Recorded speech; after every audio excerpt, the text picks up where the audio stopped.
If you've been paying really close attention, you might have noticed that there's no female drivers in F1.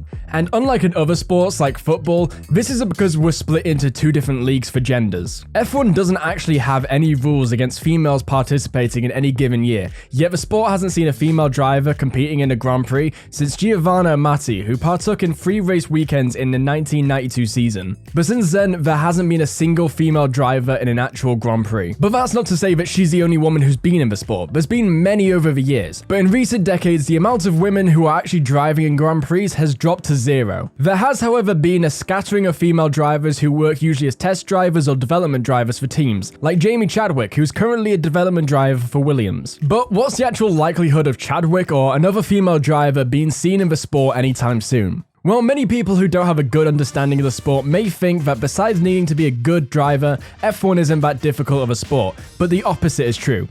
F1 cars travel at insane speeds around very tight corners, and it's not unlikely for an F1 driver to be pulling 4 to 6 Gs in every corner. And with most tracks having 10 to 20 serious corners, they are constantly hitting those numbers. And real quickly, if you don't know what a G is, it's the force exerted on your body by gravity. 1 G is the normal weight you feel from Earth's gravity, so 6 Gs is 6 times more than you feel right now. The average person can't really withstand much more than 4 Gs. At that point, you'd likely black out due to lack of blood reaching your brain. Meanwhile, F1 drivers are pretty much always in a state of 2 to 4 Gs with spikes to 6 around corners, and yet they still manage to do this for about 70 minutes straight. A clear sign of this is the much larger necks that F1 drivers all seem to possess. They actually have to train their necks to help keep their head in position during their drives. Also, in any given race, an F1 driver can lose up to 3 kilograms from sweat alone, and even more in hotter races. This actually puts them up there with football players after a 90-minute match of running around.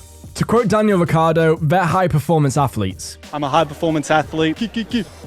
Sweat, sweat. So, where are all the women? Well, the first woman to grace the sport was Maria Teresa de Filippis, who drove for Maserati and Porsche in 1958 and 1959. But unsurprisingly, due to that time period, she received a lot of sexist remarks and people doubting her due to the fact that she was a woman. Even one of the race directors at the time said, "The only helmet a woman should wear is the one at the hairdressers."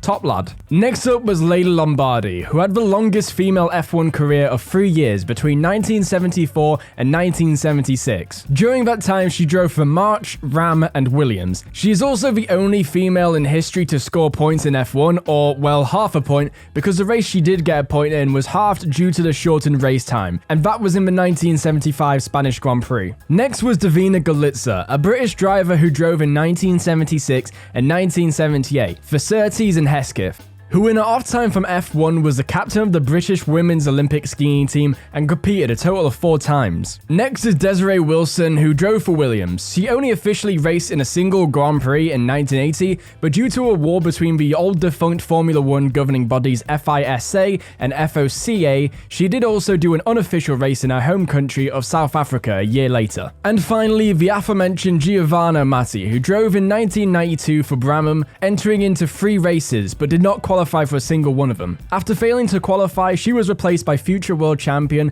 but at this point, rookie Damon Hill. But besides those 5 women, we never see any other women entering into the world of Formula 1, or at least anyone who's putting in a decent race. But why aren't we seeing as many prospective females entering the sport as we see men? Well, it's likely for 2 reasons. The first, being such a physically demanding sport, there are less women able to compete as the body strength needed is extreme. And this is added to as unlike football and other sports where there are thousands of players all playing for different teams, Formula 1 only has 20 drivers at a given time. Formula 1's limited space only allows for the best of the best or those with the largest wallets to get in. And in recent decades, none of those have been women. But that leads us into the current best of the women, Jamie Chadwick. Now, just mentioning her name will make some of you very, very upset, but it's okay, because she's not going to hurt you. She's just a driver. She's currently competing and absolutely demolishing her competition in women's series, making Jamie Chadwick the main person anyone thinks of when it comes to women talent within the sport.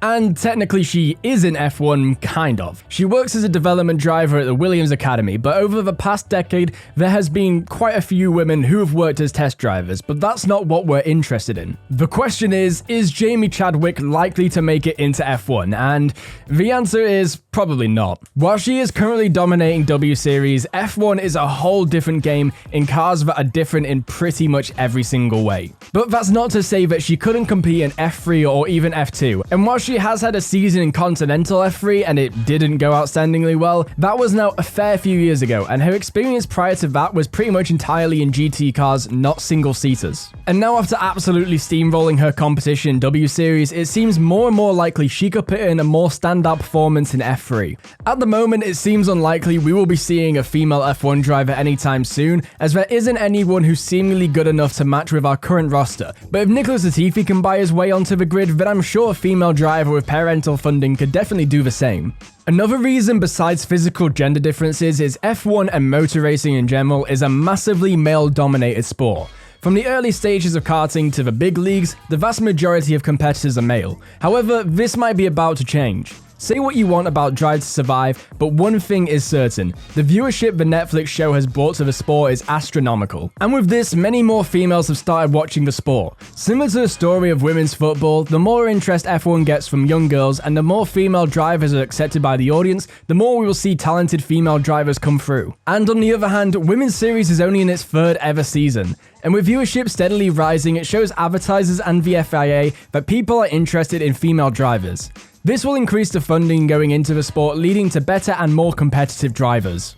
In a sport still currently dominated by male interest, it's not surprising that we don't see many women reaching the top level, but it doesn't mean that it's impossible. I would be very surprised if we don't at some point see a female driver who got in from skill and not money, who actually takes part in Grand Prix, not just a test driver like we currently seem to be getting. Meanwhile, our current best Jamie Chadwick is still yet to be offered a seat within an F3 team, but since she's won every single season of W Series so far, and it's looking more and more likely that she's going to make it a hat-trick with the 2022 season, it would be amazing if she wasn't offered something for 2023. And even more so, she's a lot more famous and well-known than most of the F3 and F2 drivers, making her a more interesting prospect for teams within the championships. So whilst we don't currently have any likely candidates for female F1 drivers, we could be seeing one hopefully within the next decade. The road to F1 for women is definitely much harder than it is for a man, but it's not impossible.